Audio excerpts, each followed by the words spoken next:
Kita beralih ke informasi lainnya, Saudara. PLN meluncurkan program pemanfaatan fly ash dan bottom ash atau FABA sebagai bahan baku pupuk untuk pertanian. Inovasi ini hasil kolaborasi PLN, Kementerian Perindustrian, Kementerian Pertanian, serta Badan Standarisasi Nasional. Program ini juga mendukung prinsip ekonomi sirkular karena FABA menerapkan prinsip reduce, reuse, dan juga recycle. 2, 1. PLN meluncurkan program pemanfaatan fly ash dan bottom ash atau FABA sebagai bahan baku untuk berbagai sektor, seperti pupuk untuk pertanian, sehingga memberikan nilai tambah tanpa memberi beban tambahan bagi lingkungan. Fly ash dan bottom ash adalah limbah sisa pembakaran batu bara PLTU. Melalui terbitnya peraturan pemerintah nomor 22, FABA kini dapat dimanfaatkan tanpa memberatkan pelaku usaha. PLN menegaskan bahwa sejumlah uji coba menunjukkan FABA tidak berbahaya bagi lingkungan. Saya cek di PLTU sudah tidak ada lagi itu gundukan-gundukan FABA yang sangat mengganggu waktu itu.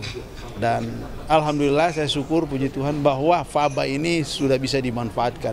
Tidak hanya untuk kegiatan konstruksi, bahan baku konstruksi dan lain-lain, tetapi ternyata bisa untuk juga pertanian sebagai bagian dari untuk penyuburan tanah dan lahan. Dan itu sekarang kita senang lagi karena FABA ini sudah naik kelas lagi di SNI-kan.